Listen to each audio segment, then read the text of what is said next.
Hey y'all, what's up? It's Throwback Fam back again with another YouTube video. Today we are watching the Tennessee Bowl game, and we just ate McDonald's for breakfast at 5 something in the morning. Got up at 3 something. Titus got up at 4. Didn't take any pictures of that, so don't have any pictures to post of that. And then I'll get back to you on when the game starts. And then after that, we're going to Church's Texas Chicken to get some chicken and sides and their drink too.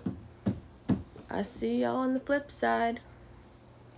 There's no recruiting interest. And he spent 2 years after high school without football because COVID hit. So he played a couple of seasons, yes, at junior college, but that was after sitting 2 seasons out, after being told basically through radio silence on his cell phone that no colleges were even interested. And now fast forward 5 years, he's worked his way to being an SEC starting quarterback. Yeah, what a great story of resilience, right? I mean, perception meets reality. And the perception for him was, I'm sure internally, hey, I'm pretty good. I think I'm going to get some offers. The reality is that you didn't. And then how do you react to those circumstances? Just like he's going to have to react to some circumstances right now, because Fran Brown and the Syracuse Orangemen said, let's get a look at what you got. Both of these teams won 10 games last season, the debut season for Fran Brown. And he, of course, has a brand new starting quarterback of his own. We will see Steve Angeli when the Orange get the football, but it will be Tennessee to begin the Aflac kickoff game underway here in Atlanta. Dwayne Morris just inside the end zone, holds onto it for a touchback. So here indeed comes Joey Aguilar, who 5 seasons ago, as Chris said, gave serious consideration to giving up football altogether and pursuing his dream of being a fireman. Took some firefighting classes in high school and junior college, was enamored with the idea. But he had some friends that said, you know, you're actually pretty good at football. Maybe you should not give up on that dream. He didn't. He went the junior college route. Worked his way to Appalachian State. You can see through for nearly 7,000 yards at App State. And that got him a ticket to UCLA. Whereas Nico Iamaleava takes his spot, so they flip schools. He's now at Tennessee. And it looks like they accidentally, you know, it's the first Saturday for everyone. They left the kicking team. We'll work out some of the kinks here before we get going. But yeah, Bob, this is a great story of Joey Aguilar. And we're going to see right now this Tennessee and Josh Heupel, they lean on this run game and just kind of ease him into this football game. Now they'll go play action on the first play. Takes and run completion. Aguilar is able to find Mike Matthews for a Tennessee first down, a gain of 13. How about Mike Matthews? Okay, they are counting on this sophomore to be a big contributor this year. What a great way to get started. A quick ball screen. Woo! And that works to perfection as well. Chris Brazel picks up 9 to make it 2nd and 1. Well, offensive coordinator Joey Halsey said, hey, we may not take big shots down the field. We'll see how this goes, how we get him started in this game. How about 2 for 2?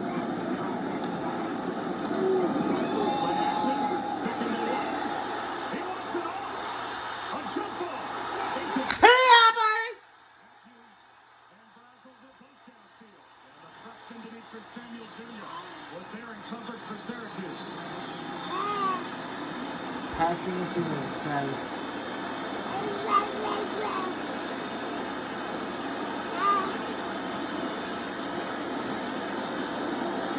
The dreaded underthrown pass. Pass interference. Defense. It's the hardest thing for a defensive back to do on an underthrown ball, to try and time your jump, turn into a receiver. But Demetrius Samuel is a fantastic athlete, a two-way player. He'll play that better in the future, but Tennessee is rolling here early. On the ground for the first time with Deshaun Bishop. And he has 5. That Tennessee running game has been just dynamic since Josh Heupel took over. They lose Dylan Sampson last year to the professional ranks.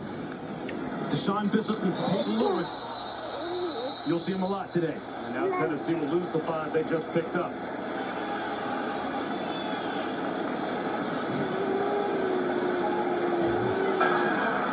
False start. Offense, number 74. 5-yard penalty. Second down. Sam Omar, a somewhat surprise starter at left guard because the true freshman, number 1 tackle in America, David Sanders Jr., that was supposed to start at right tackle, dinged in practice this week, woke up this morning, didn't feel well, and so they have to shift around their offensive line to make up for the loss of Sanders. Aguilar, well protected. Now extends the play. And that's incomplete, broken up by Demetrius Samuel Jr. Again, that's a young man that enrolled in January at Syracuse at 16 years of age. He only turned 17 in April. Yeah, he's a young man. He's going to play both ways at some point for Syracuse. A 4-star, you watch his high school tape. It's just fantastic. He's like a man playing with boys. And he got here on the Autobahn in the fast lane against this offense. And they're going to test him early and see what he's got. He is more than wired for the challenge. 3rd down and 10. Chance for Syracuse to get a stop. Aguilar sets up the screen. Bishop gets a block. Come on, baby! Woo!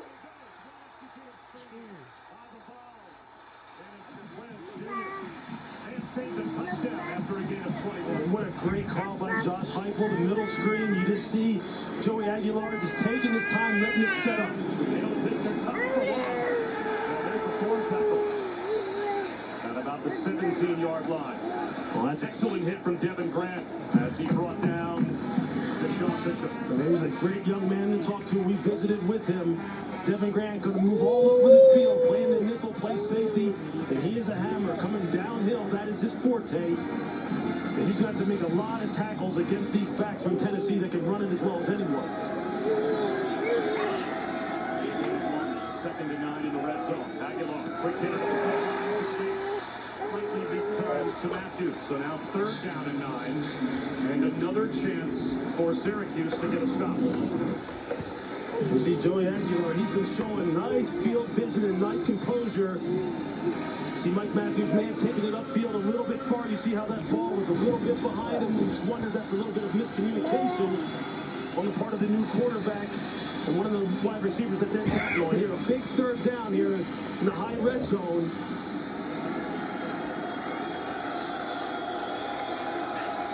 Here comes a blitz. It's picked up. Aguilar, one-on-one shot back over the end zone. And incomplete. He overthrew Brazel. And again, Demetrius Samuel. They tested the freshman, and he was in good position. Hey, he tried to run a double move on the outside, a little stutter go. You're going to see it up at the top. You see Aguilar try and look off the safety, and then come back to the strong side and just throw that thing high and back shoulder. Chris Brazel, 6'5", 200 pounds, trying to get the ball up high over the young freshman quarterback. Not quite able to connect. So Syracuse gets a stop in the red zone. Max Gilbert, 34.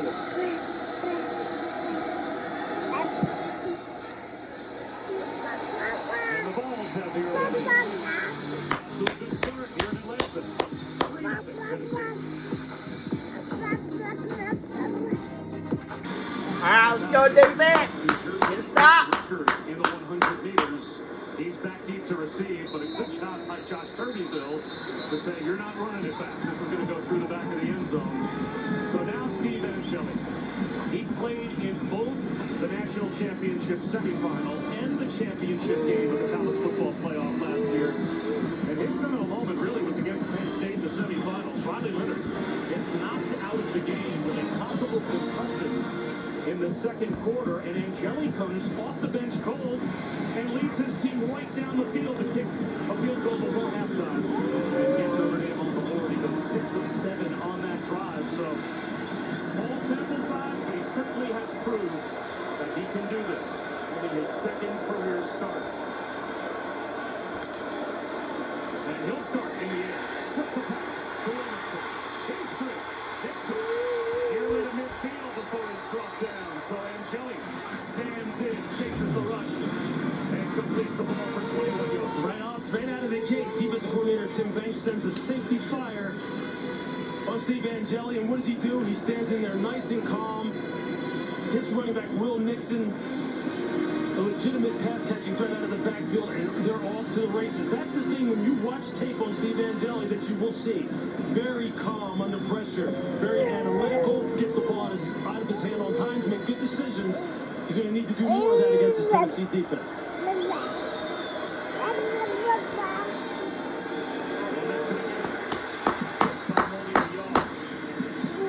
Joshua Josephs, one of those Leo rush ends that you talked about before the game started, comes up and gets the tackle right at the line of scrimmage. Joshua Josephs, this is the guy. Now you're going to see him down at the top of your screen.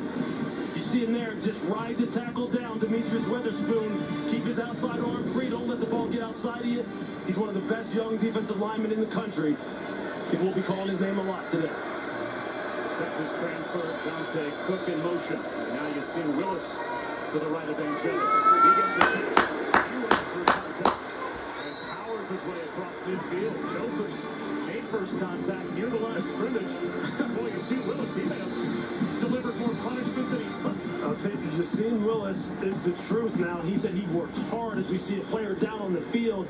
I think it's Jackson Moy, the interior defensive lineman for the Tennessee Volunteers. They're not really deep on this defensive line. Timeout on the field. Hopefully he's okay.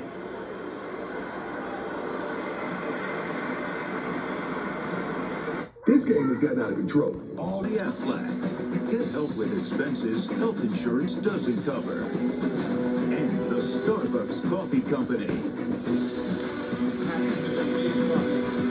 Tailgate Town's a fun place to be outside the stadium as we take a look at our impact players brought to you by Fairfield by Marriott. I think you've already seen the impact that you're seeing Willis going to have on the defense. The way he just treated Joshua Joseph. Demetrius Samuel, the two-year-old freshman. Tennessee's already tried to attack him. Deshaun Bishop, the running back from Tennessee. He is a stud. And Arian Carter, we haven't called his name yet. I'm sure we will hear soon. The dual junior linebacker. Big third down. Angeli spreads things out. Third down and 5, just in the plus territory. Trying to get Tennessee possibly lose to tip their hand. And you can see the center and secondary just trying to hold their look, hold their shell until the last minute. Passing it off with it. There's going to be some zone coverage. 4-man rush. Angeli floats one high, and he's got a first down hook up. Reliable tight end Dan Villari over the middle. Picks up 14. Flag down on the far side of the field. Back behind the line of scrimmage. Illegal shift. Offense number 2 and number 15. And a reset. 5-yard penalty, third down. So the two wide receivers, Jonte Cook and Darrell Gill Jr. You'll see here's Darrell Gill. When they're talking about receiver up at the top, they're saying that he didn't really reset. Jonte Cook coming in motion. See Fran Brown on the Get it sideline. stopped, Kenzie. Come on. Woo! What a nice play call on the part of offensive coordinator Jack. Guys, Too woo! high, low, ran a high-low combination. Angeli ran perfectly. He looks very comfortable, Bob, so far here early in this game.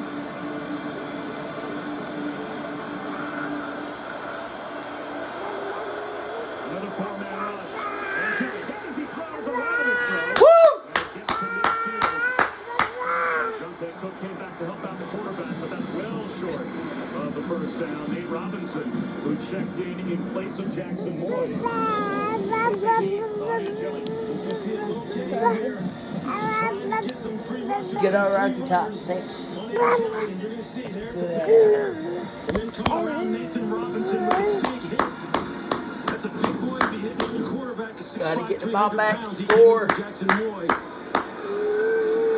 It's unfortunate for Syracuse that they had the penalty. They had a nice drive going, nice rhythm going. That's a good start for the Syracuse Oregon offense. The fifth-year senior Jack Stonehouse trying to flip the field. And a punt that is fair caught by Braylon Staley inside the 15-yard line. So now the up-tempo Tennessee offense will be back on the field. The last time the defense was on the field for Syracuse, this is what their head coach was telling them. They take it deep breath. He sure was. What did he tell us in the meeting? He said, look, I think my football team, although we're better, I think we're more talented. We're starting to get the body types that we want. He said, we're still a little immature. I think my role in this game is going to be to calm them down and kind of like step in here. It's not player-led yet on a wide basis as far as the leadership. I'm going to have to insert myself. There's an example of it. And they look like they're up to the challenge here today. They're playing well so far. Two tight ends in the backfield. And that helps to pave the way for Peyton Lewis. 6 yards right up the middle. There's the second head of the two-headed monster between Deshaun Bishop and Peyton Lewis. These guys have home run speed and they run the ball hard. Play action. Aguilar gets loose. Aguilar Come on, baby! Woo! close to midfield on the scramble.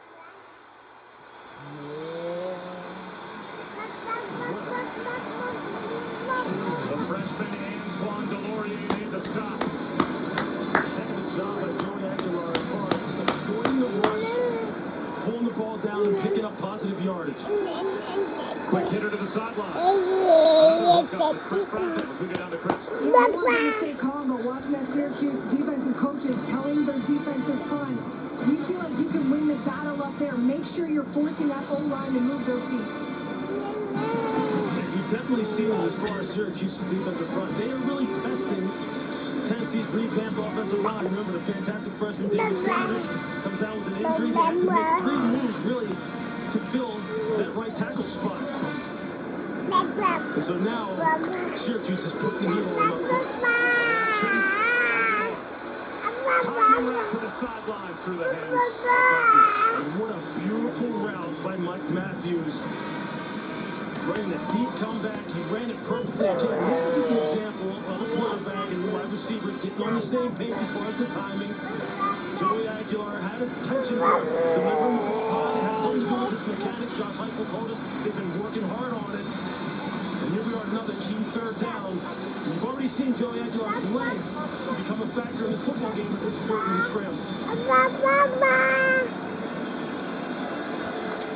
They'll try and run for it. And they will get First down, Kobe. Peyton Lewis with a push past the line again. So a third down conversion keeps the drive alive for Tennessee. Power action, pull the guard, block down on the front side, just get the top 30 yards. Again, now you're not opportunity for a play action shot, maybe. That pass incomplete, intended for Brandon Staley. It'll be second down and 10. You know, Joey Aguilar took his offensive line and wide receivers out to dinner, right? Just to try to get to know them when he arrived on campus. And Matthews told us a funny story. So, you know, he was treated, and he's also a California guy. They've got bad taxes out there. So I didn't order a tomahawk. I got the petite filet. I wanted to go easy on him. Hey, that's chemistry between a wide receiver. Mike Matthews knows he's just a sophomore, but he knows. Don't milk the quarterback. I want him to throw it to me. Throw incomplete. They tried the tight end screen to Ethan Davis.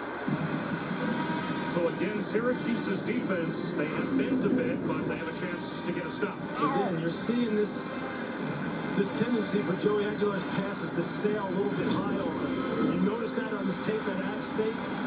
Both offensive coordinator Joey Halsey and head coach Josh Heupel said they have worked on this, but it's something he's going to have to get under control because he's missed a few open receivers here, whether it be timing or his delivery. They just haven't been able to be on the same page. Is that a footwork issue? It is. It's a follow-through issue. Absolutely. Third down and 10. Aguilar stands in the pocket. That time delivers a strike. First down. No doubt about it. Hook up with Brazel for a first down. That's nice eyes by Joey Aguilar as far as holding the backer inside, just opening up that throw window on the throw route to Brazel. Boy, they waste no time. Here's Peyton Lewis. Tracked well by the Syracuse defensive front. Delorier gains room to bring him down after a gain of a yard. See how they get the shot heels and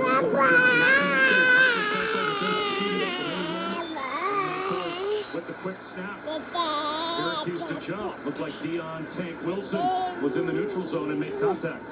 offside. Defense number 4. Second down. So Tank Wilson Makes it 2nd down and 4 with that penalty. And that will put Tennessee back in the red zone. Hank Wilson's someone that the Syracuse coaching staff is really counting on. Had some injuries a year ago, but he's got the body type that they're looking for at 6'5", 305. He's aptly named. No question. And they're going to need him and George Rooks and Chris Thomas. That revamped interior of this defensive line, they're going to need it to be big against this rushing attack that you can see already can be potent. 10th play of the drive. First down. And it should be goal to go as he gets to the 10-yard line, it appears. As Jack Wells made the stop, but 1st and goal for Tennessee. And you see that power running scheme, just getting double teamed at the point of attack, pulling the offensive lineman and running backs, just getting downhill. Peyton Lewis goes 212, Deshaun Bishop 208. And these guys run that ball downhill over and over, and then they take the play action shot. Titus.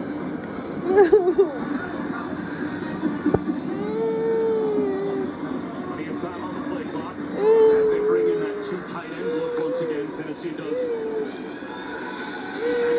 The slap puts on the pitch. Down to the 2-yard line. Great hands from Miles Kitzelman. Just a little delayed release by Miles Kitzelman, who Joey Aguilar told us he's kind of developed the chemistry with. Look for him to be a factor to it. Woo! Touchdown, Tennessee! Titus, give me this version.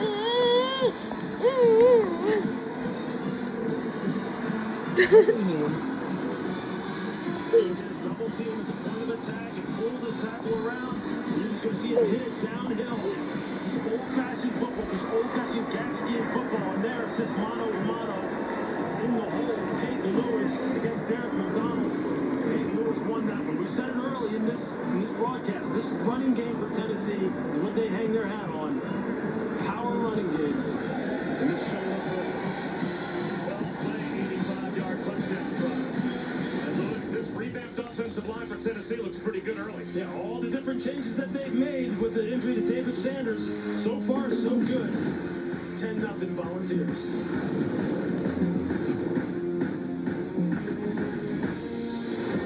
The Eagles host TCU. Coverage begins at 8 Eastern. Also available streaming on the all-new ESPN app. Saw them talk earlier today about how hard it is to scout North Carolina. They don't even wear uniform numbers in their practices. You watch their practice tape, you have no idea who's who. The master of disguise. A touchback on the kickoff. Our first chance of the season to say hi to Kevin Nagano. Good afternoon, Bob. AT&T's keeping fans connected as we take a multi-view, which is showcasing a bunch of great games, events across our networks. Week 1 is here. Mississippi State early with that lead on ESPN. 2023 U.S. Open champ Coco Gauff on ESPN2 already up 1 set, looking to advance to round 4 of the U.S. Open. And Lewis's Pitt Panthers looking good and feeling good, up 14-0 on Duquesne over on the ACC network. Thank you, guys. It is great to have college football back. That's absolutely is. And you heard that update from the Pitt Panthers now. I hear you, Kevin Gandhi. Keep them coming. How important is this drive for Syracuse? Oh, it's critical because they had great momentum going until the penalty. Sam Willis gets it off to a good start. You've seen Willis, Bob, what we saw it earlier in the first drive, the hit that he put on Joshua Josephs. When he goes 6'1", 235, and he talked to us about the fact that, look, his body fat is down. He's 235 pounds. Great feet, a great personality, competitive character. Tennessee better get their pads low when this man is carrying the football. Because he is alone, he looks good here early on. Yassine Willis said he was at 15% body fat. That wasn't trim enough. He had to get down to 9%. I know how he feels. You want to be down at 9% body fat. That's exactly right. When it's time to hit the media buffet, I feel that way. Jump cut. I think he's got a first down. About the nose of the football. Arion Carter made the stop. Injury update with Chris. Tennessee defensive tackle Jackson Moy is still in the injury tent with an upper body injury. He came out, heavily wrapped left arm, tried to give it a go, make a tackle on the sidelines, winced, had to go back into the injury tent. And Nate Robinson continues to man that right defensive tackle spot. And now it's Will Nixon behind Angeli in the pistol. Play action, roll out. Angeli tucks it under and dives for maybe a yard. The ball pops out, but he was down. The officials immediately said he was down. The runner was down. Second down. Arion Carter, Jalen McMurray, both in. Now, did you see here? Forearm is down. It's a correct call. They were trying to run what you call a little three-level flood concept. The spacing wasn't right for it. That's why he had to pull it down. He had nowhere to go with the football. No one ready to receive it. Again, two offenses now trying to integrate a new quarterback into their system. And they have to call timeout. Play clock winding down to 2, 1, and 0. And they throw a flag potentially for delay of game unless the timeout was called. And it was. Charge timeout. Syracuse, their first. This would be a 30-second timeout. You could see Angeli signaling to the sideline, I don't have the play call in my headset. Yeah. And there was less than 10 seconds on the play clock. They tried to rush it, but obviously Fran Brown realized this is not going to go well, so he called a quick timeout. These are some of the kinks you're going to work out here in the first game. I mean, it's still in the first quarter. So, I mean, this is to be expected. You want to kind of keep it to a minimum. But I think all things considered, you know, there's been a little bit of up and down play on both of these offenses, but they have shown some glimpses already of what they want to look like philosophically this year. And it looks pretty good for both of them.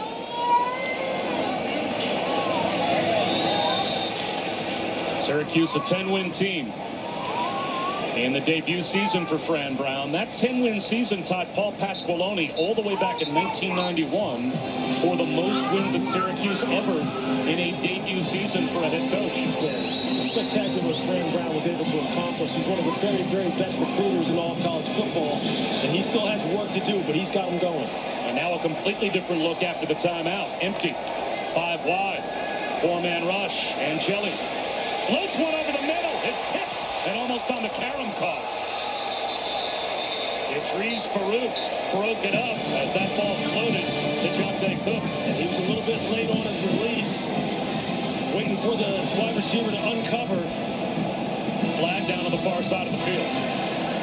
Ineligible receiver downfield. Offense number 89 was covered up. Will Tennessee take the penalty?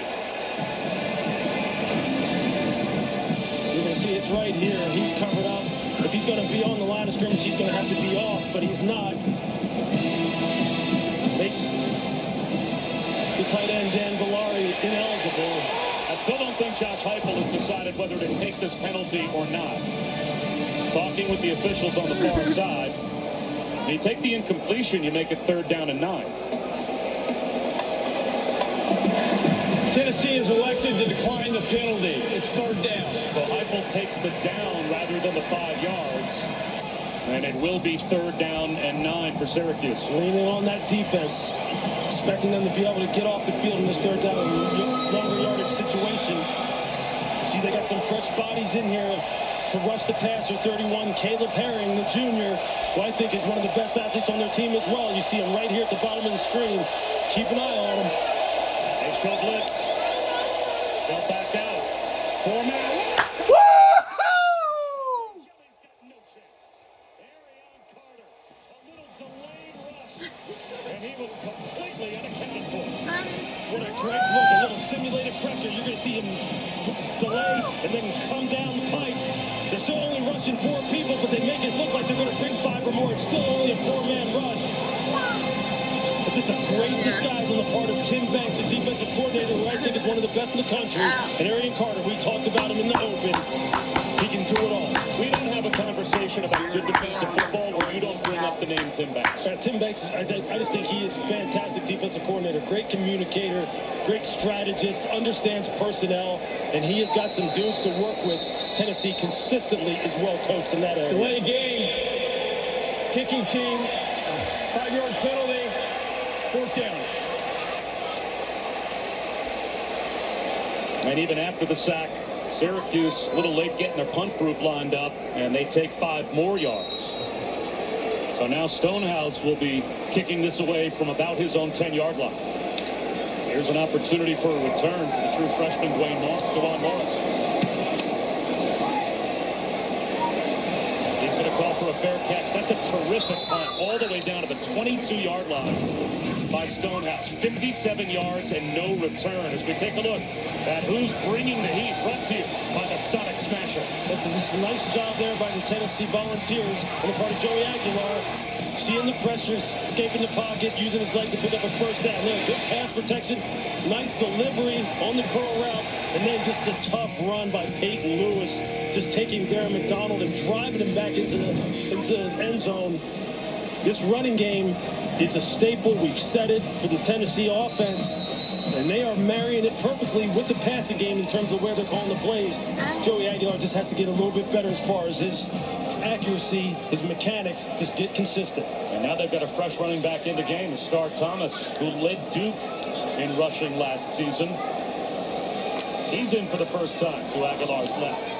Instead it's a slant, dropped, right on time to Brazel. And it got to his chest plate and bounced right off for an incompletion. And if you're Chris Brazel, you've got to make this catch.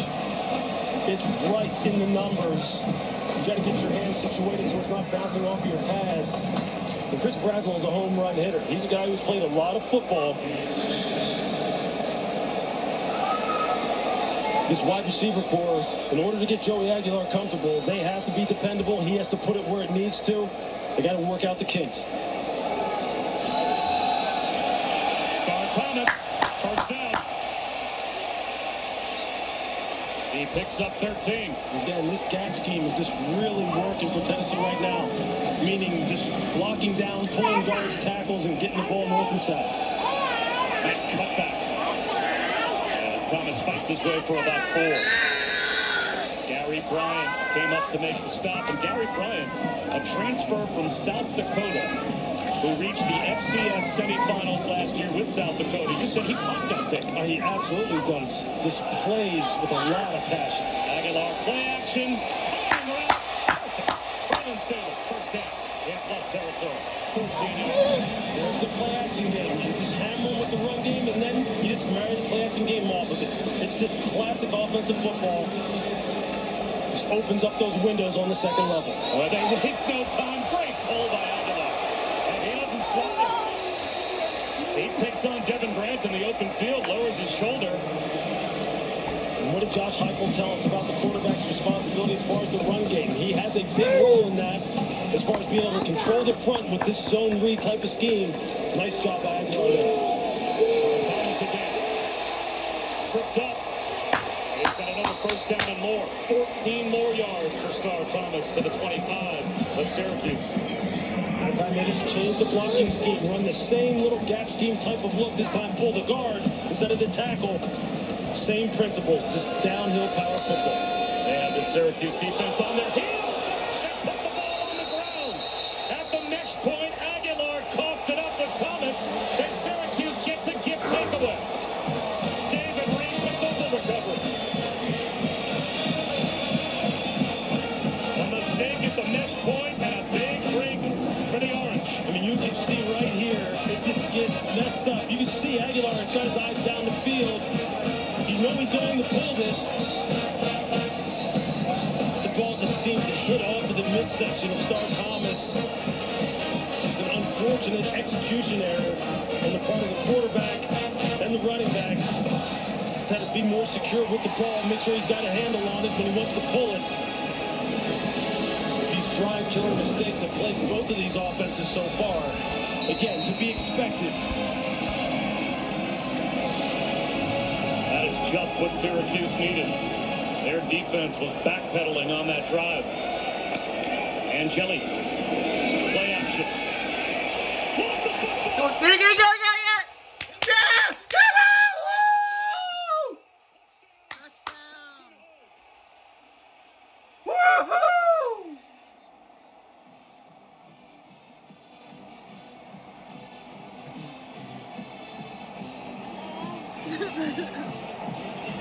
Yeah! Woo! Woohoo!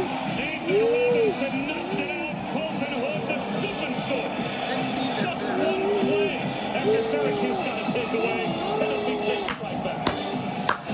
That's 2 series in a row that Nathan Robinson has made his presence felt.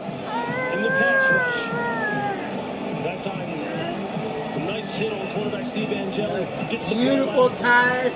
Colton Hood just running to the football, scoop and scores. Talked to you from day one of training camp. That was 17. 17-0. You're just going to see it right here.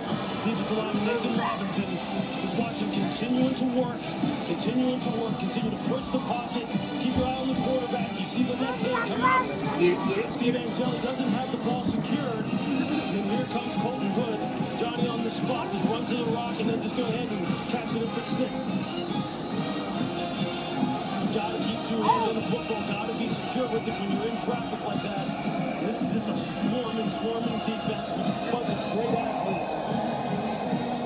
And once as a defensive back, you see the ball on the ground and you can return it to your former self. Maybe you were a running back or a wide receiver in high school. You know you're trying to get that ball across the end zone. Colton Hood gets the start today in place of Tremont McCoy, who is Tennessee's best defensive back. When he tore his ACL back in January workouts, still trying to come back, has returned to practice, not able to play today. His replacement scores a touchdown. How about that? Colton Hood, the transfer from Colorado. You look at his tape out there. Real good man coverage guy. Great competitive character, and you see it there. Just flying to the football. That's just what Tennessee's defense is known for. How hard now for Fran Brown to get his team to calm down when you've got a Tennessee defense that is rolling. Now, they don't normally scoop and score. The first time they scored a fumble return touchdown since November of 2023, but they play like this, in-your-face, stinky defense. This looks like the same Tennessee defense from last year. Yeah, well, unfortunately for Syracuse now, it makes you a little bit one-dimensional. You know, now that you're down 3 scores, so now you can unleash those pass rushes on them, Bob. And you just hope that offensive coordinator Jeff Nixon is able to maintain some kind of balance, because if not, this game could get out of hand. And he calls his son's number as Will Nixon runs one for his dad for about 3 yards. That's Will Nixon. Started his collegiate career in Nebraska, was able to graduate with a couple of years of eligibility left at Washington, and decided, I want to go play for my dad, who's the play caller at Syracuse. And he is doing just that now with 30 seconds to go in the opening quarter. They just got to stop hurting themselves, stop killing their own drives, and just put some plays together and see if they can get some points on the board. Angeli to the sideline, comeback route. Very close to a first down. Right at the line to gain the catch. Made by Tyshawn Russell. Looks like that might take us to the end of the first quarter. And it will. The end of the first quarter. Tennessee's offense has scored and their defense has scored. And we'll be back after these messages and a word from our ABC stations. In the backfield.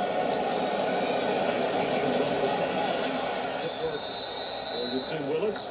Well, again, Fran Brown, with what he's been through, his mom was pregnant with him at the age of 13. And he grew up in Camden, New Jersey. The fact that he was a youth was one of the most dangerous places you could possibly grow up. But he had a village that helped raise him. His Uncle Charles took him to football practice, and for a while he moved in with his high school football coach, Mark Peace. He had so many opportunities, Lewis, to make the wrong decision and go down the wrong road and never really did. He said there were enough people who kept him out of making those decisions. Angeli, over-the-shoulder opportunity, and there's the flag. Justice Ross Simmons had a step on Ricky Gibson. It's a nice release. Pass interference, defense number 1, 15-yard penalty, first down. You see Justice Ross Simmons just beats Ricky Gibson at the line of scrimmage. He pads a little bit at the catch point, puts his hands on the waist of Justice Ross Simmons. Syracuse has shown you they've got some speed, they've got some playmakers on the outside. Jonte Cook, the transfer from Texas. Tyshawn Russell's already showed up. Russ Simmons, Darrell Gill Jr. They've got some guys that they can get the ball to. They just got to give Angeli some time and be consistent with their execution. The burner, Malachi James, now lines up in the backfield. Play action, and a rollout for Angeli. Comes one off Valori. He's got about 8 yards. Now, Brad Brown did tell us that, look, there were moments where I had hurdles to jump over in my life. I had a repeat senior year of high school. And that was an eye-opener for him, a wake-up call, as he told us. Malachi James, cutbacks for a first down. And his resilience is something that's just absolutely spectacular. He's just so calm and poised, and it's about the journey with him. And he's trying to teach, as he said, look, I'm trying to pour into these young men, because the better men I can make them, the better football players they're going to be. It goes hand in hand. And he is just a testament to that kind of character winning out in the end. And they've got a first down as Syracuse trying to get themselves back in the game. Early second quarter. Some substitution issues on the part of Tennessee. The ball's late running a 12th player off the field. Angelique play action. Wilds one that's incomplete. Jacob tied up. Chris? Brad Brown's upbringing is a huge influence on how he coaches these guys. He has an acronym DART. It stands for detail, accountable, relentless, tough. The idea is if I can get them to be men faster, they'll make better choices. Devin Graham told me it's something I think about when I'm not paying attention in class. Details, accountability. It's throughout my entire life because of things that I've learned from this man. Those 4 pillars, I mean, it just applies to everything that you do. And the fact that these young men are taking it off the field and remembering it and all the life choices that they make, that's exactly what brings on this. It's fake by Angelique, but holds on to the ball and now has to throw it away. Wanted a throwback to the opposite side of the field. It wasn't there, and Josh Josephs does not give him much time to choke the ball down. He had to throw it away. What he wanted to do is hit the tight end throwback. And you see he's going to get knocked down, and he can't get to him. You see him look. You see the tight end on the ground. He's trying to get up, but by that time he's in the defense is in hot pursuit. Nice play call on the part of Jeff Nixon, offensive coordinator. Unfortunately, the guy who was looking for it just wasn't available. Syracuse 0 for 2 on third down. And looking at a blitz possibly on 3rd and 10.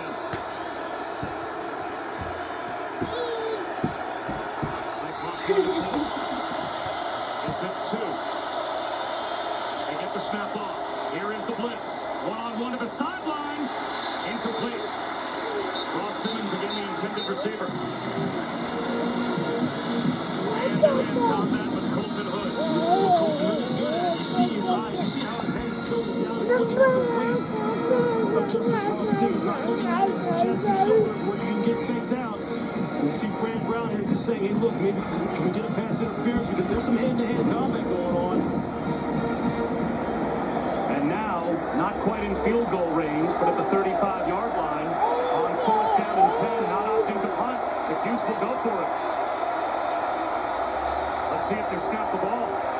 Play clock at 4 once again. It's down to 2. They do get the snap off.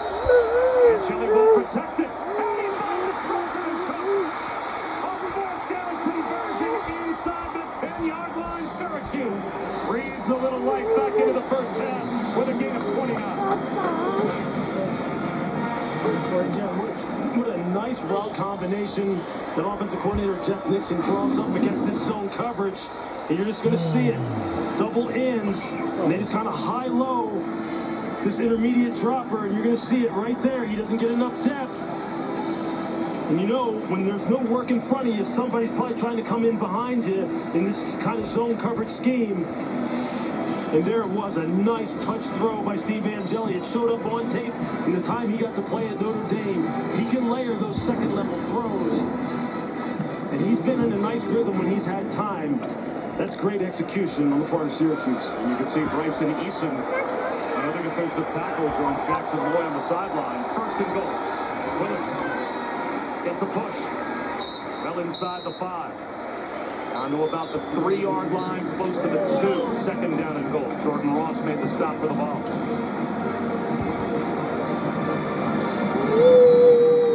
Critical for Syracuse to come out of here with points, preferably with a touchdown.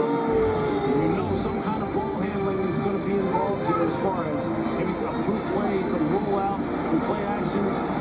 Wide receivers have been able to get some separation on the outside a little. some one-on-ones at the top of the screen. Angeli, the pitch. Willis looking for the pylon. He's in. That's a Syracuse touchdown.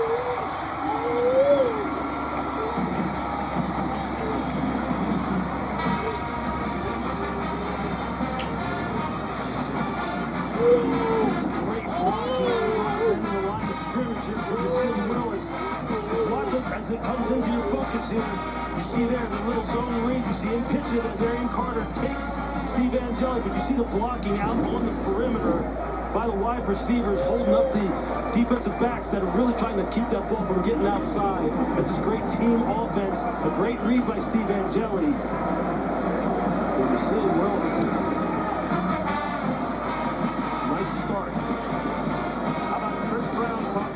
Chris Button talks to Fran Brown, and Fran Brown says we'll be fine. And his team just goes out there and puts together an 11-play touchdown drive. That's his great football character, great composure. They're growing up right in front of Fran Brown's eyes, just like he wants it. So, Fran, come on. This game has gotten out. Arian Carter, number 7, at the point of attack. T-Lander can't get over. Here you see Joey Aguilar makes the correct read. T-Lander 22 can't get out to the perimeter. Then here's on this second look from the progressive pylon cam. You're going to see it here. Yasin Willis just inside the pylon. T-Lander in hot pursuit, but just can't get there. It's just nice play calling, nice execution on the part of the Syracuse offense. Ron Bishop versus the pile for 2.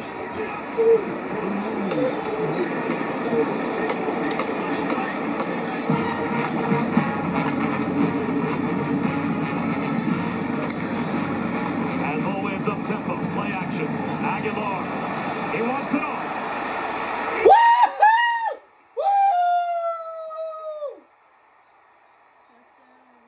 Did you see that, Titus?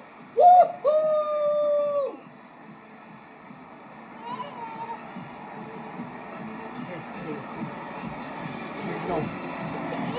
Woo! Yeah!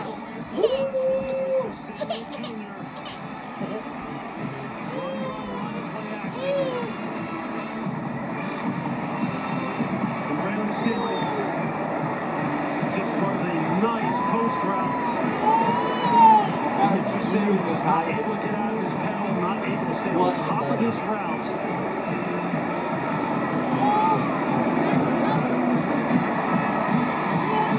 Joey Aguilar showing you that big arm that he has. You see here they're playing like a cover 4 and look 4 across the board, but it's one-on-one essentially on the outside between Demetrius Samuel and Braylon Staley. And you see he thinks he's going up on a go route, so he opens his hips like he's going to defend the go route. He cuts it inside of him and runs the post. He's not able to recover. And what did they tell us, that being the coaching staff? They said, hey, listen, Joey Aguilar can drive that ball down the field. And there you see it. He is cooked. The safeties is caught too short. Devin Grant.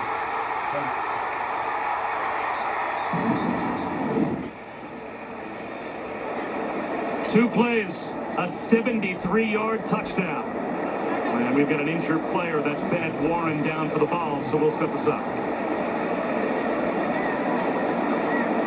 At AT&T, we guarantee... Standing off the ball, Arch Manning has 24 total yards. Number 1 Texas trailing 7-0 over on ESPN. Excuse me. It's Southern Miss and Micah Davis with the concentration and holding on. Right now we're tied at 10 over on ESPN. Back to you.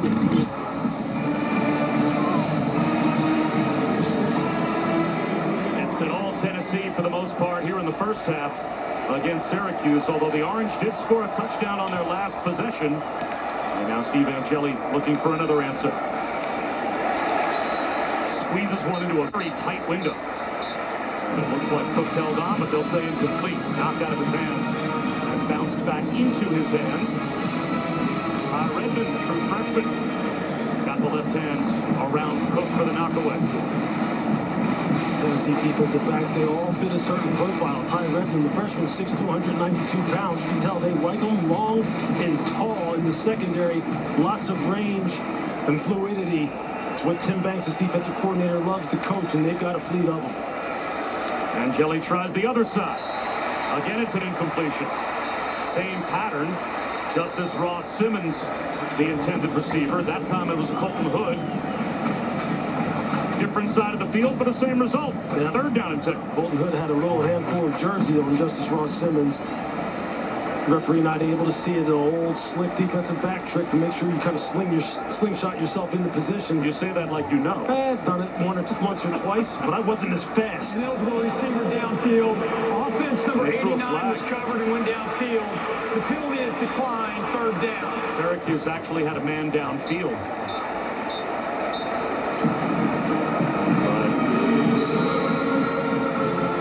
A decline of the penalty by Josh Heupel. Makes it 3rd down and 10. This is just not where you want to be. Although Steve Angeli has made some great decisions, he's got to make sure he's secure with the pocket. Don't want to turn the football over down here in their own territory. Maybe bring some extras in terms of the pass rush. They need to hurry again. They get the play off, but it looks like a timeout may have been called before the snap. It was by Syracuse.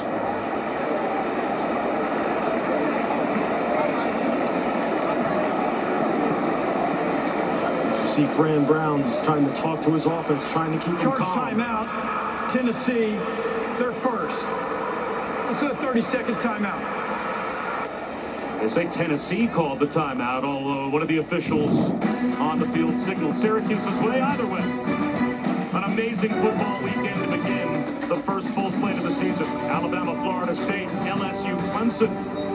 That's all coming up later on this afternoon and tonight. We'll be back here tomorrow with South Carolina, Virginia Tech, and then another top 10 matchup, this one between Notre Dame and Miami. Monday night, Bill Belichick in North Carolina. TCU, so the rest of the day, great doubleheader tomorrow, Monday night as well. And how about this quarterback matchup that we're going to see a little bit later on tonight? Not too bad. Down there in Death Valley in Clemson, we've been down there a couple times as a crew. Garrett Nussmeier, tremendous bloodlines. He's going to have to play his rear end off against a ferocious Clemson defense, especially up front with Peter Woods leading the charge. And Kay Klubnik, it's your time.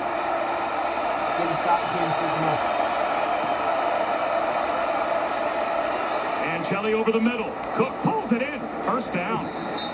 Clutch first down throw and catch. Angeli. Then Jonte Cook for 11. Nice job by Jonte Cook. And he saw danger coming now. He saw it coming and cut down quick. That ball was up above his head coming across the middle. Had a defensive back who had him lined up. Great concentration. Way to finish. It's important for Syracuse to keep their composure here and see if they can get some points and answer that big time throw by Joey Aguilar and put some points on the board and get them back in this ball game.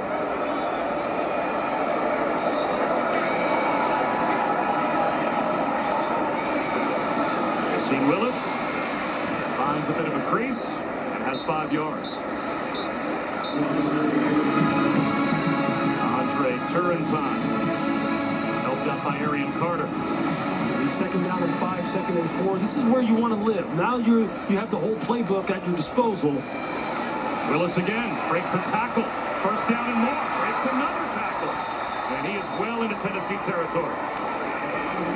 Well executed play. Real nice blocking at the point of attack. You're going to see double teams at the point of attack. Then you see Yacine Willis get that ball out on the perimeter and get those big shoulders turned upfield. What a great kid to talk to. He was so excited about the fact that he knew that he was the one who was going to have to shoulder the load, primarily running the football. And he has more than lived up to that challenge. Oh, no LaQuint Allen. And that's a big hole, you would think, in this run game for Syracuse. But Willis and Nixon look like a very able pair. And that's 3 more yards for Nixon. When you see this offensive line, they are battling at the point of attack now. They're getting their pads down, getting some movement. The running backs are running hard with good pad level. The passing game has clicked. Angeli, the quick count. To the sideline, Cook. Stutter steps inside the 30. Steps out of bounds inside the 25, all the way down to the Tennessee 24. The up-tempo work there for Syracuse, and now we've got an injured player. Again, for Tennessee defensively, looks like Tyree Fiddlesky is down. Player injury.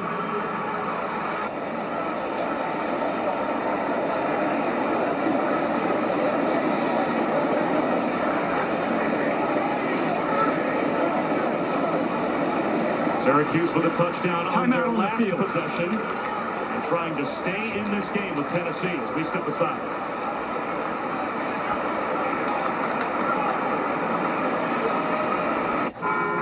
It's the final game, folks. This one wins. All of Taco Bell Live Más student sections here in Atlanta. Only one student section can claim the title of Live Más student section of the year. Who will take home the trophy this year? Hoping all season long. So after the injury timeout, Syracuse, they'll actually say that Jonte Cook stepped out at the Tennessee 30-yard line. Play action, Angeli. Sidearms one into the right flat, but Tennessee had it diagnosed. Jamie Tremble, the tight end, slipped free, but only able to pick up a yard. That's a heck of a job by Angeli of even being able to get that ball off. Had to change his arm angle. Joshua Joseph's just screaming on him off the edge, unblocked. Really do like the composure that Angeli has shown here today. He's going to have to lead this team back. He's going to have to be big putting this ball in the air.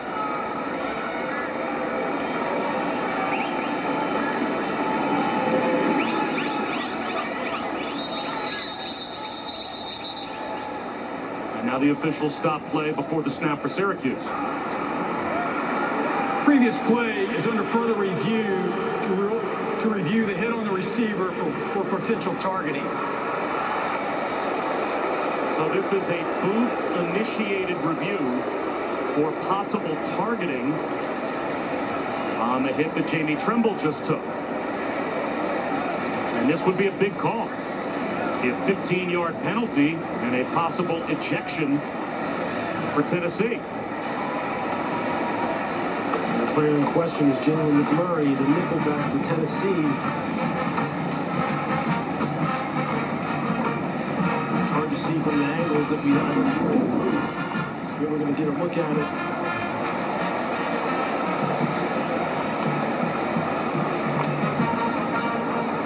This has to be crown of the helmet. Let's see. Because you've got a player in Jamie Tremble that is a runner, so he's not a defenseless player. And I don't know that I would call that crown of the helmet. Would you, Lewis? No, it's close. I mean, it's close. It's not. Look, his head. It's right at the top of the face mask. Matt, what do you think of this here? We have Matt After Austin. review, there is no foul for targeting on the play. Second down. And Matt Austin, we might as well have you weigh in as well, even though we've just heard the decision. You think you got that one right? I do, because it was kind of tough to determine whether he went head to head or if he went with his shoulder first. The receiver could still be determined defenseless. He only had a step or two to regain his balance. Could he really protect himself? So he could have still been defenseless, but I don't think the force of the contact was to the head. I think it was more shoulder, and the helmet just happened to click. So I think we're all on the same page. It's second down and 9.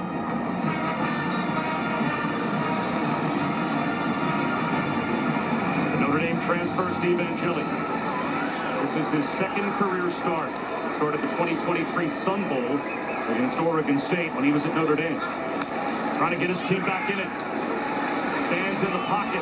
Back shoulder throw to the sideline. And it was a terrific one-handed catch by Ross Simmons. Colton Hood all over him, but couldn't stay in bounds. You see Colton Hood. A lot of hands. You see the grab there at the end. And he didn't hold on.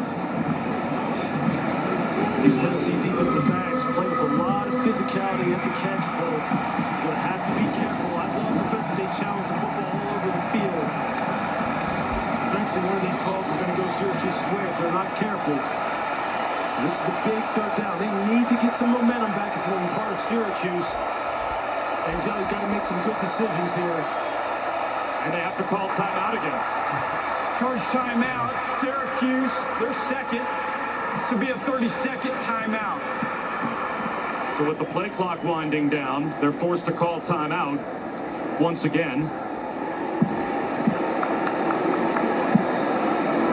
Again, this opening weekend of college football, Bob Wischusen here with Louis Riddick, Chris Button. And as we said at the start, we We've talked about it all the way through. This for Tennessee is their bread and butter. Like, they have a tough defense to play against. They sure do. And you see, they challenge the football all over the field in the passing game. But you have to give Steve Angeli some credit. Like, he has withstood the pressure. He has stood in there taking some big hits, delivering the football down the field. It's the Syracuse defense right now that is really having some issues with really defending this Tennessee offense, which, quite honestly, look, if you're Josh Heupel, you are absolutely pleased with the way they settled in the second quarter and started pushing the ball down the field, Bob. I mean, Joey Aguilar, when his mechanics are good, he can drive the football on those deep shots down the field, and this run and play action game is clicking right now.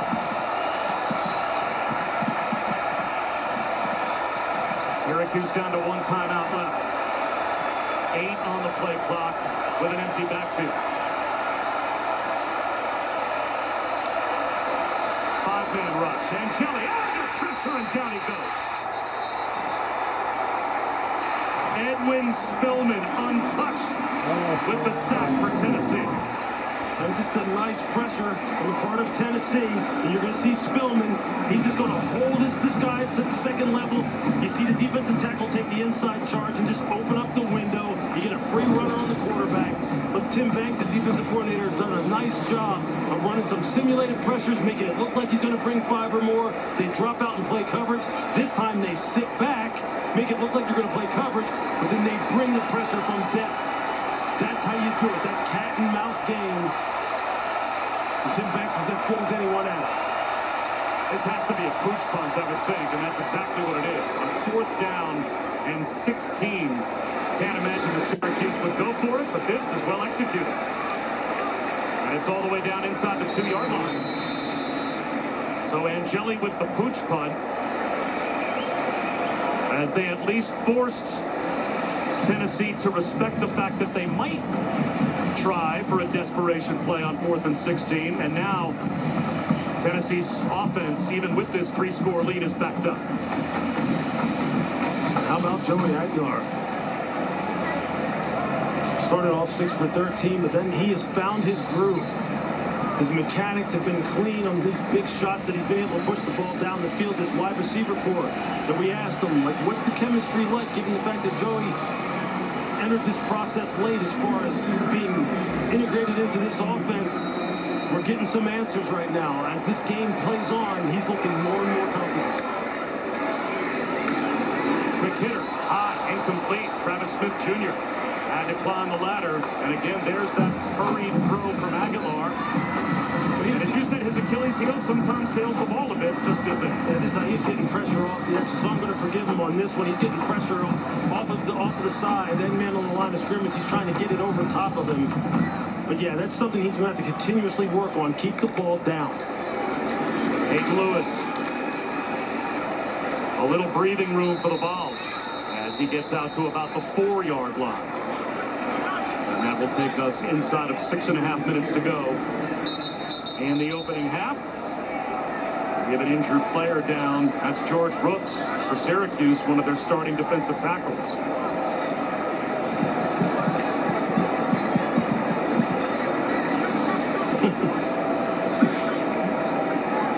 Again, Bob Wischusen and Louis Riddick and Chris Button. That's a potential loss for Syracuse defensively.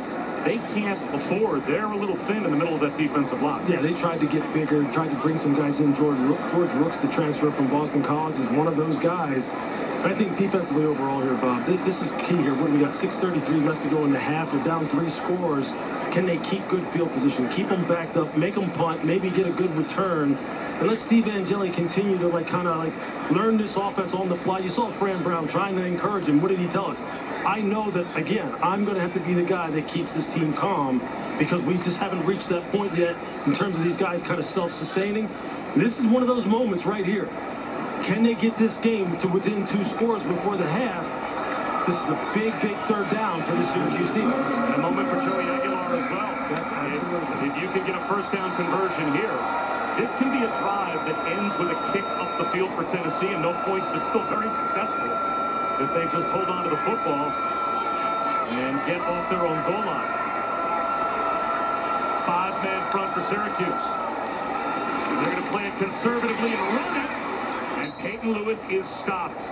a couple of yards short of the first down. Deuce Chestnut came up to make the tackle. A fifth-year senior veteran. That's a big play for Syracuse in their secondary. His running mate, Devin Grant, making sure that Peyton Lewis can't break out of there on the third level. Now you got the scenario that I'm talking about. You keep them down in here. Now you got to have a clean execution on the part of your punt return team. Can you get some positive yardage here in a short field for your offense? Delay, an end-over-end kick. Fabian Kerr floats left, fair catch called for, just across the 50-yard line. So Syracuse will start in Tennessee territory. Coming up today on the ACC network, Louisville hosts Eastern Kentucky at 3, and then Virginia will entertain Coastal Carolina at 6. We cap off the day with number 16 SMU hosting East Texas A&M at 9 Eastern. Each game also available on the all-new ESPN app, so you can watch anywhere.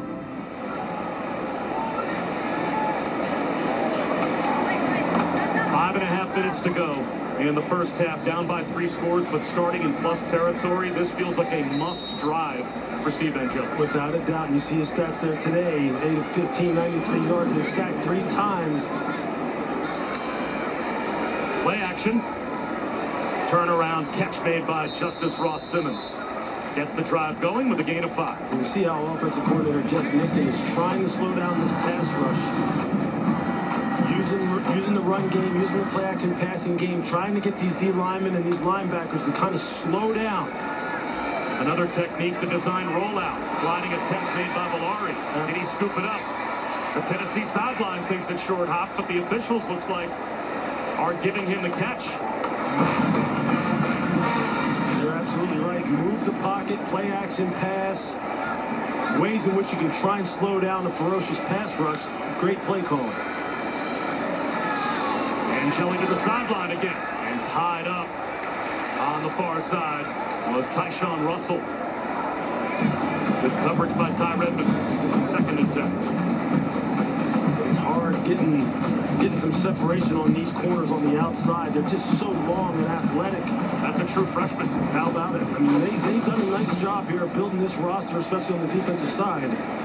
They've had success throwing the football over the middle off of play action. They've run some nice zone beaters over the middle. I'd like to see them attack that area of the field again. Roll out to the near side for Angeli. Floats one on his offside. Flag out. Looks like it'll be pass interference as Jalen McMurray was there for Tennessee.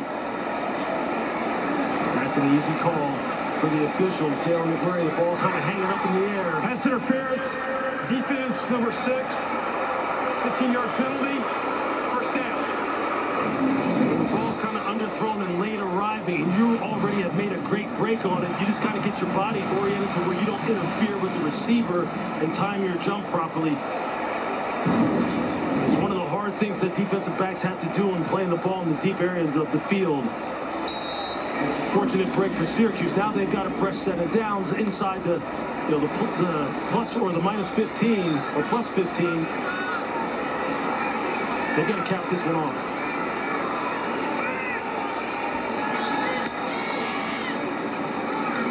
Angeli pulls it. Shot to the end zone, incomplete. Trying to squeeze it into Jonte Cook, but another flag thrown on the near side of the field. This will go against Tennessee once again. Offside. Defense number 18 lined up in the neutral zone. 5-yard penalty. First down. That's Tyree Weathersby. Yeah, it's just not. He's just right here on the end man on the line of scrimmage. You got to have your hand. You got to put your head behind the football. Put your hand behind the football. Put your head behind your hand. You'll never fail. You'll never line up all sides. Just a lapse in judgment, but again, fresh set of downs for Syracuse. Tried to attack the middle of the field on that slant. The ball was a little bit late, a little bit behind the receiver. But I like the idea off of play action of them throwing the ball in the middle of the field, trying to find that zone void in the second and third level.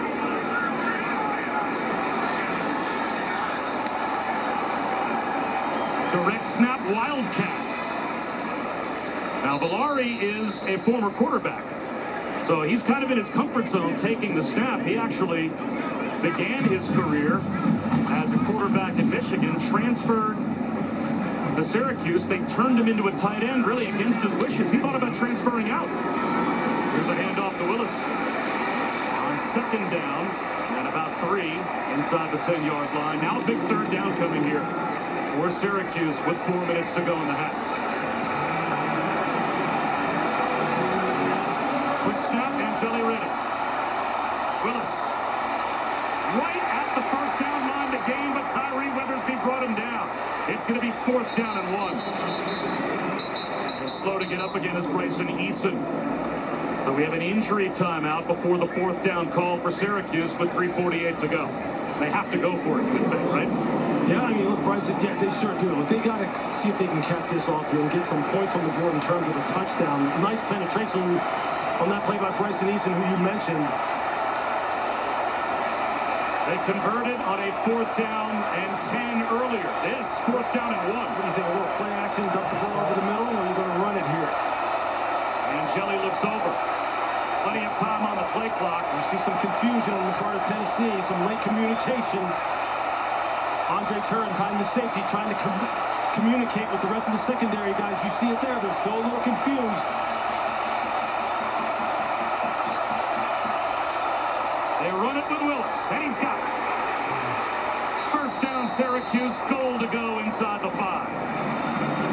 Good blocking at the point of attack on the left side of that offensive line. T.J. Ferguson, Austin Collins, the center. Nathan Robinson, the next defensive tackle to be down with an apparent injury for Tennessee. Remember, he came in and replaced Jackson Lloyd. And you just watch the blocking at the point of attack. T.J. Ferguson, number 69. Just turning out on the defensive tackle, Jamal Wallace. Creating enough of a seam, enough daylight for Yasin Willis to go ahead and convert. And a little bit of a war of attrition on the interior of that defensive line for Tennessee that Syracuse might be able to exploit, Lewis, because Jackson Lloyd lost earlier in the game. We've seen Bryson Eason fight through injury several times to stay in the game. Nathan Robinson came off the bench. Now he's hurt. So they're starting to get 2 and 3 deep at defensive tackle on their chart. They sure are. And David Hobbs, who basically backs up Bryson Eason, not playing today. Yeah, they're starting to test the depth of the defensive tackle room. Chris, what does it look like down on that Tennessee sideline? Well, I can't add that Bryson Eason wasn't even out there on that play. I was watching him, and he's rolling his right arm, looking like he has some pain in that right shoulder.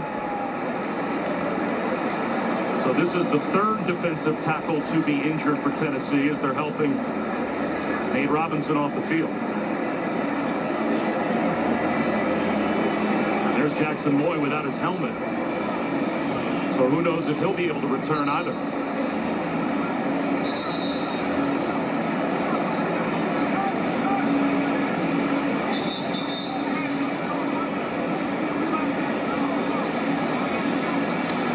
Young guys are going to have to step up. Guys like Ethan Utley, Isaiah Campbell, these freshmen, they're going to have to maybe play in this football game. Jamal Wallace, redshirt junior, who you saw in the last play.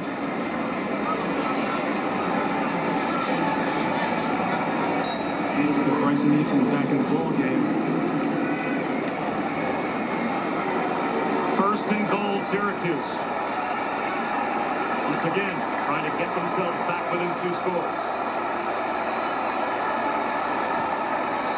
Willis, nice move to cut it upfield, but gets shut down at about the 2-yard line. He picked up about 1.5 yards. That's a heck of a cut, man.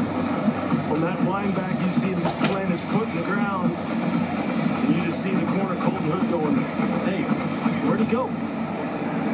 This is a critical series. Almost down inside of 2 minutes. They have to think Syracuse will take the clock down to the 2-minute timeout. Why not? Tennessee does have a couple of timeouts left, but maybe limit the time that the Tennessee offense would have on the backside as it's 2nd and goal from the 3. And that's exactly what we will have. Syracuse will let the clock wind all the way down to the stop. This is a 2-minute timeout. Tennessee with a 3-score lead, but Syracuse knocking on the door.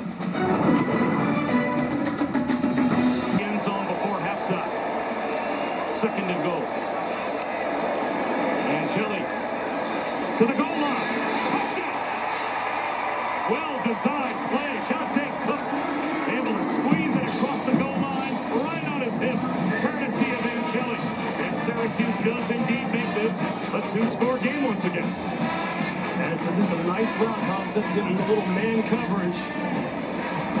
And you'll see it when we draw it up and take a look at it. Syracuse wide receivers just fit this perfectly. Some defenders would say, hey man, that's a little pick route combination, rub route combination. But they played it off perfectly. Only bitter old defensive players would call that a pick. No, I mean, it's But exactly, the rest of us call that a little mesh, a little rub at the goal line. it's exactly what you should run down here. They did a great job. So Syracuse hanging in there.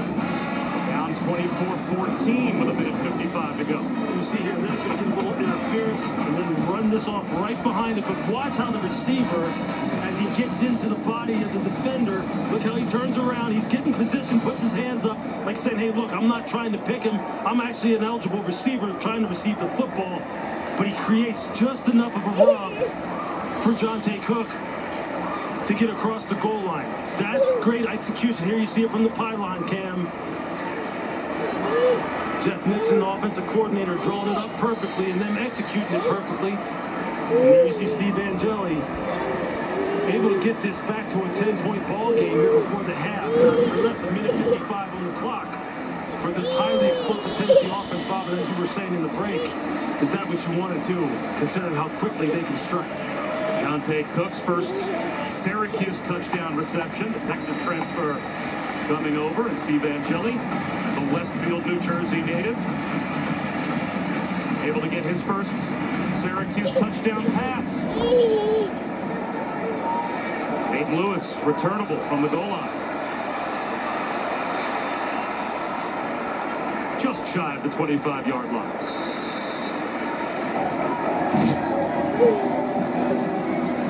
They got Ryan Williams. Boy, is he special. This could be a heck of a combination. Ty Simpson, the Alabama quarterback, as they are arriving, getting set for what will follow our game here. Alabama, Florida State at 3:30 Eastern. Here on ABC. Bob, the number of young wide receivers in college football right now who are just taking the sport by storm is just amazing. We're going to see, we've seen it here today. We're going to see some more of it tomorrow when we see South Carolina. These young guys are coming into college football blazing. The ball pops free. Is it an incompletion? It didn't look as if that was a completed pass, and it was not. Brazel couldn't haul it in, and now he gets up with a limp. It's a nice hit by Deuce Chestnut, just driving on this little spot route. You're going to see Chestnut coming downhill, number 2, right there on your screen. Puts his shoulder pads right into the rib cage of Chris Brazel.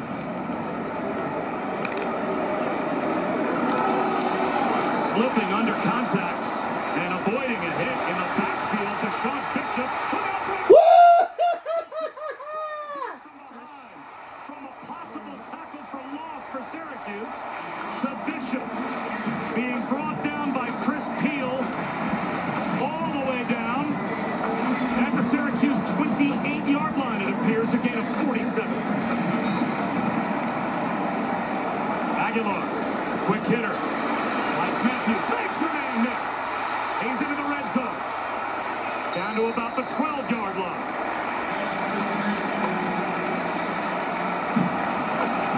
And now falling down is Demetrius Samuel Jr. And the Tennessee crowd not buying it. This isn't a good look. This one looked blatant, where he just kind of hit the dirt. He was walking back to the huddle, getting lined up. You know that they're trying to crack down on this kind of thing, faking injuries. And I don't want to assume anything about any player, but this one to me looked suspicious. I hope that there isn't an injury. You're going to see it here on your screen. You're going to see it right here. You had 2 guys actually do it. Deuce Chestnut was about to take the knee. Yeah, he was about to take the same injury as well. I mean, that's just not the kind of, that's just not what college football wants. They're trying to get this out of the game. I mean, we understand strategically why defenses try to do this when they're on their heels. And clearly, Syracuse is on their heels right now with explosive plays that have been happening. This is something you're going to wind up getting penalized for, referees catching.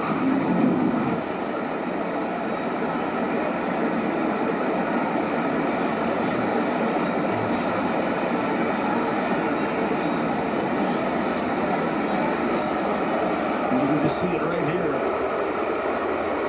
Now the Tennessee crowd is booing, but to be fair, earlier we saw Tyree Weathersby for Tennessee do something very similar when Syracuse was going up tempo, and they seem to have Tennessee's defense. But look, if you're serious about so it's all across college. If you're serious about getting this out of the game, then you have to call that. You have to punish offenses or defenses for doing it. And that right there looked like a plain example or a clear example of it, but onward we go. Coming up on a minute to go in the half. Deshaun Bishop inside the 6. Back to that power running game they go. Double team at the point of attack. Pull the backside tackle. Just let these running backs just smash it up between the guard and tackles. Plenty of time for Tennessee with 2 timeouts. They run it again with Bishop. This time he gets all the way down close to the goal line. Is he in? Yes! That last!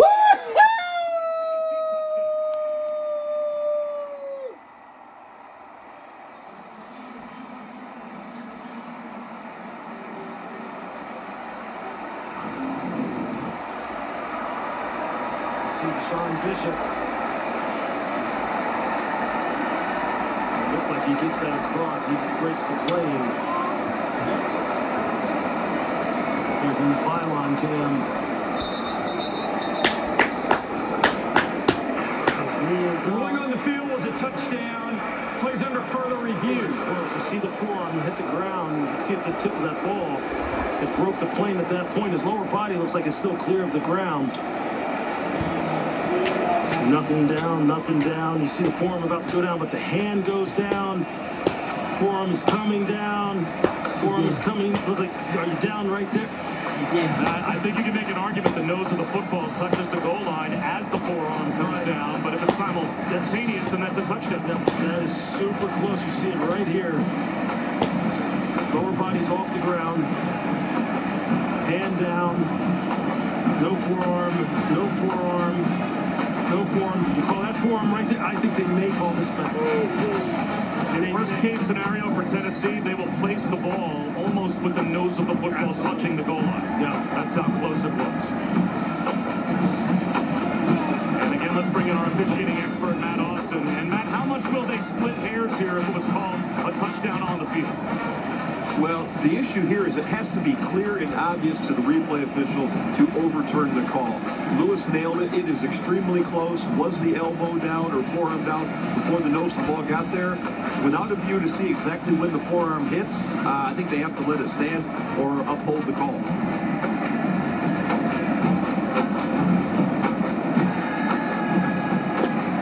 That is super close. You see what Tennessee trying to do here philosophically. They just change up the blocking scheme.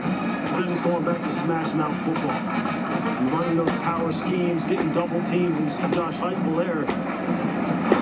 After review, the runner was just short of the goal line with his forearm touching down.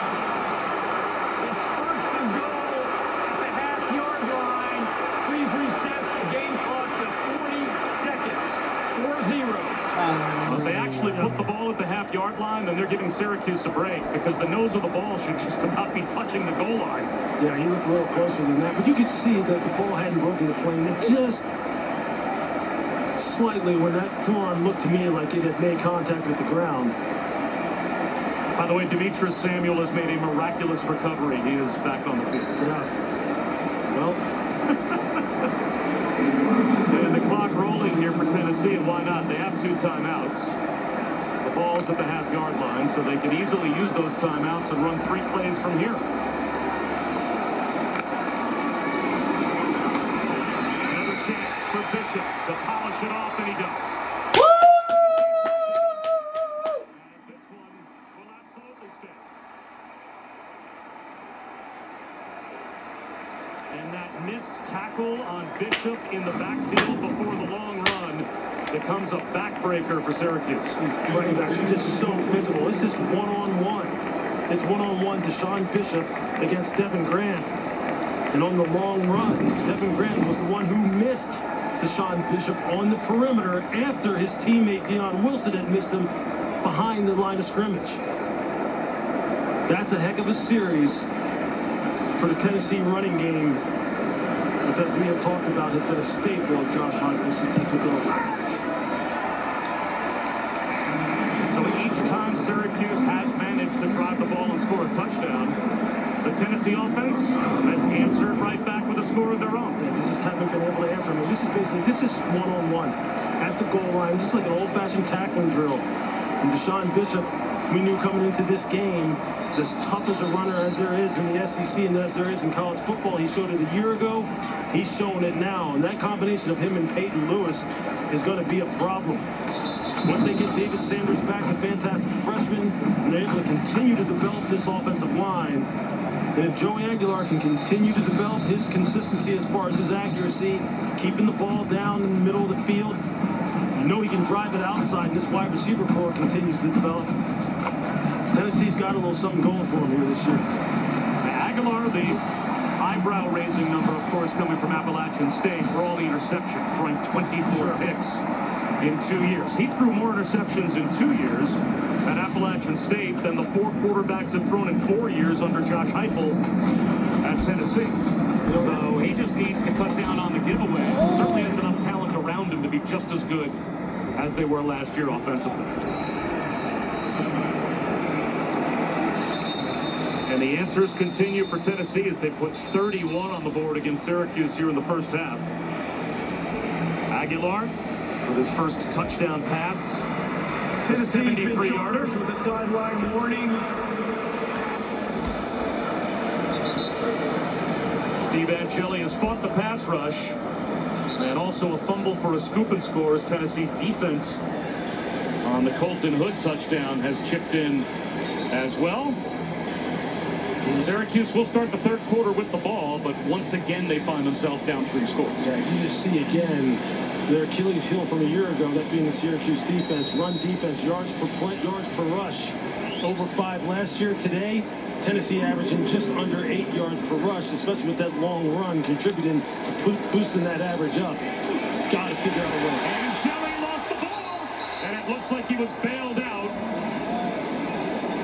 as Josh Josephs knocked it free, but Demetrius Weatherspoon, his tackle, was there to gather it in. Watch this move. Beautiful. Stab inside, come back outside. Get that upfield arm off you, turn the corner. That's textbook stuff right there. That's textbook NFL-style pass rush. That's what you expected to see out of this Tennessee front coming into this game. As you see Josh Josephs happy with his contribution here in this first half. I mean, the story of the game is really Tennessee's physicality on offense and the inability of Syracuse to kind of, well, minus not keeping 2 hands on the ball in the pocket when he got strip sacked by Nathan Robinson. But the offense has had its moments. It's just that, like you said, every time they have a moment, the defense goes, well, you know what, we're going to make it a little more difficult on them. And they have to start getting some stops if they want to have any chance of getting back in this game.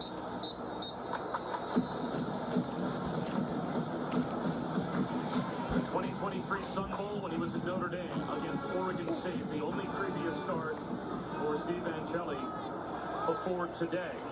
And a tough way to begin your stint at Syracuse against a defense that in the SEC last year held 10 of 13 opponents under 20 points. Angeli, though, going up top into double coverage to start this half, and it's broken up. Almost a predetermined throw for Darrell Gill Jr. And Idris Farouk playing center field was there. He put that right into double coverage. He sure did. Look, he never looked away from him. As you mentioned, Idris Farouk was the offside safety, the weak side safety, who just read the quarterback's eyes and just kind of drifted to the appropriate hash mark and basically just dropped an interception because he was in front of the position. Last season, Syracuse was the only FBS school with 5 players with at least 500 or more yards receiving. The only returning player, Darrell Gill, and he doesn't have a catch yet. This ball batted at the line. It's intercepted. Woo! The concentration from Jeremiah Thielander. Murray got the deflection, and the linebacker located the football. It's a takeaway for the Vols to begin the half. He's going to see the pressure pressure coming off the slot from the star position, Jalen McMurray, and then you see Jeremiah Thielander. He's coming on the blitz as well, and you see him there. He's just looking, trying to locate the football, lays out and picks it off. Again, there you see the pressure. McMurray times his jump perfectly. Thielander stretching out and completing the play again. Tim Banks, the defensive coordinator. Fran Brown talked to Chris Button about the fact that Steve Angeli has seen some looks that he really wasn't prepared for. Tim Banks is throwing everything at him. All kinds of different looks. Similar pressures, 5-man pressures, zone pressures, everything. Star Thomas inside the 10-yard line. He picks up 8 on first down. Now Josh Heupel back to this power running game again. Down on the front side, just getting the angles, and then pulling a guard or a tackle backside and telling the backs just run it downhill.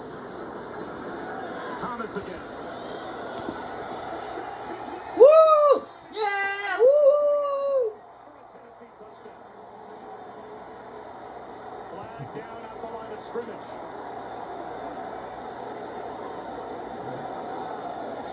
We'll see if it stands.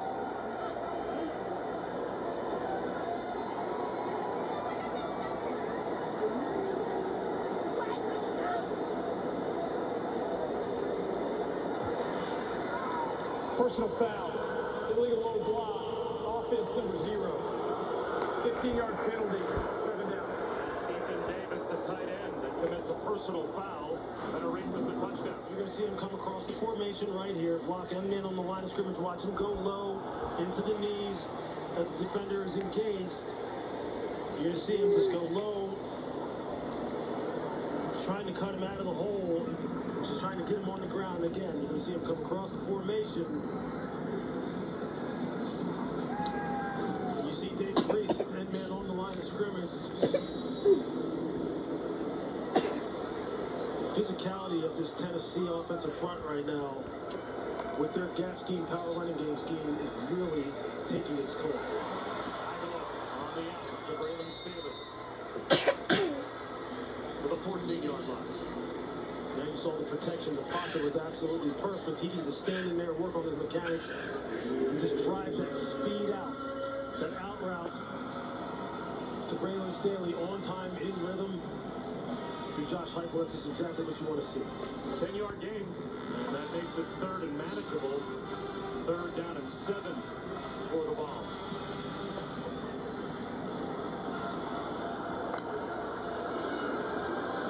Keeper for Aguilar. First down. Did the ball pop out? Syracuse thinks it did. They say he was down.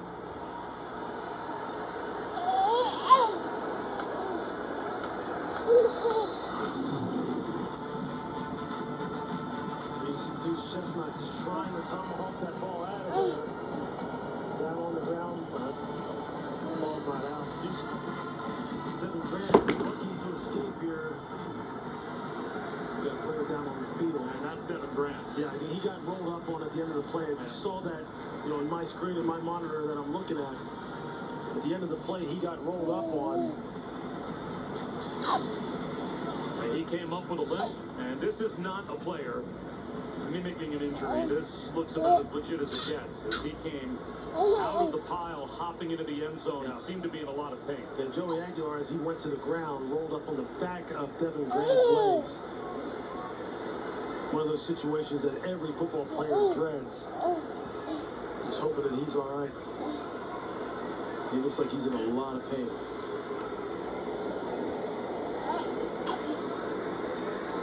We've got a stellar SEC Network football lineup rolling on at 4:15 Eastern. Arkansas and Alabama A&M.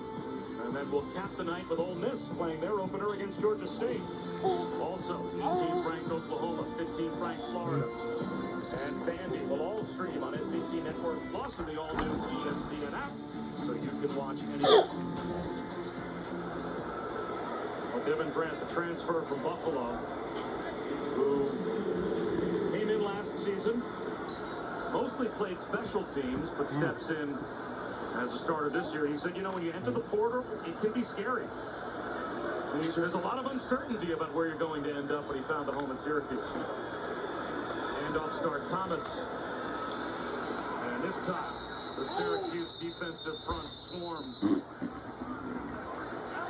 more Sparrow in the middle of things for Deuce. And he may have lost a yard. Make it 2nd down and goal. And right now, at this point in time, it's a gut check for Syracuse. And you can tell defensive coordinator Elijah Robinson, I'm sure, is challenging his unit to say, hey, look, they're not doing anything from a schematic standpoint that we haven't seen them do before, especially this power running game. This is really just mano a mano. How do you want to handle it? How do you want to respond? Play action. Slam, knocked down. His chestnut was playing center field, and it looked like he reacted. He would have kicked that ball. And Anwar Sparrow not knocked it down. You're going to see, he's trying to hit the slant route, and Sparrow times it up perfectly. On the backside, thinking maybe he can steal it. That's what Syracuse needs. They need something to bump life into their football team. A big turnover, scooping score, pick six. They need something to keep Tennessee rolling.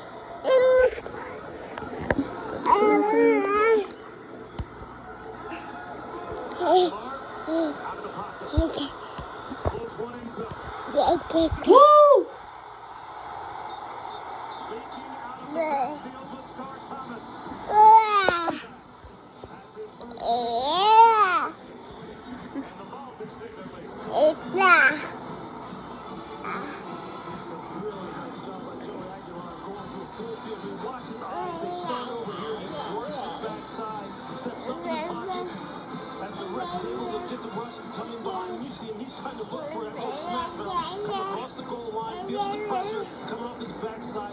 Out the pocket to his left, and he just throws a nice, perfect touch pass in the end zone.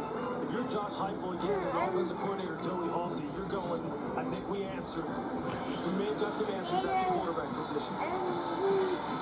And once again for Tennessee, Lewis, complimentary football. You get the interception, and then the offense converts. Exactly. I mean, these turnovers, this is the big play on the part of the Tennessee defense, created by Jalen McMurray, and then just a full field read, escape out the pocket. It doesn't get much better than that. If you're Joey Aguilar, that's a successful way to start this second half.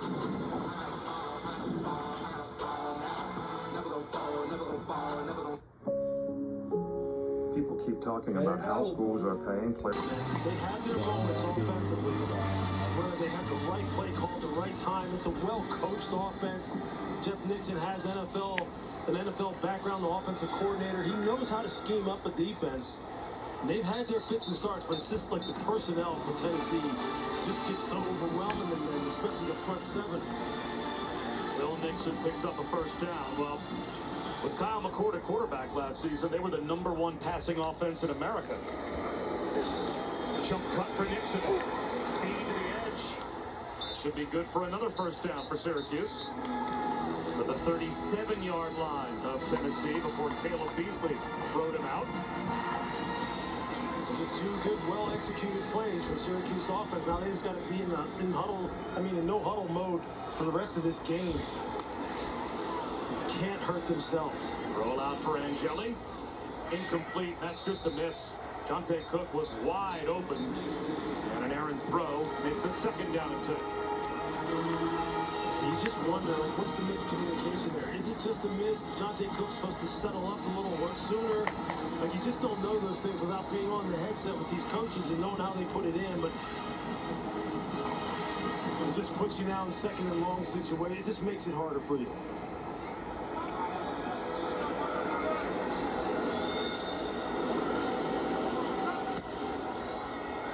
Screen to Cook. Nothing there. Well, I talk about rallying up to make the stop. Tyree Weathersby was there. Thielander hustling over. That's a loss of a yard, it looks like, on the screen to Jonte Cook. Jeremiah Thielander, what a great interview he was when we met with him and Arion Carter together. These guys are the tip of the spear without a doubt. They are the alphas on this team. It was funny, Josh Heupel told us, he said, those two know it, we know it, the players in the locker room know it, nobody messes with those two guys. They lead the charge, and there's an example of how they lead the charge on the field. 3rd down and 11. Angeli finds a hole in the zone and picks up the first down to Justice Ross Simmons. That is a great high-low combination here, trying to pick on the flat defender. You're going to see Justice Ross Simmons. He's the outside guy. He's running into that zone for it as you get the clear out, and he puts it right on him, Steve Angeli. Well-designed play. Stin Willis inside the 10-yard line. 7 more yards. That's what I'm talking about. They have some really good schemes here at Syracuse. Obviously, as you mentioned, they wouldn't throw for 4,000 plus a year ago if they didn't. And is that Arian Carter that is down? Looks like it is. So one of those two alphas at linebacker in the middle of that Tennessee defense is hurt. We'll step aside while the trainers tend to Arian Carter. Americans, we can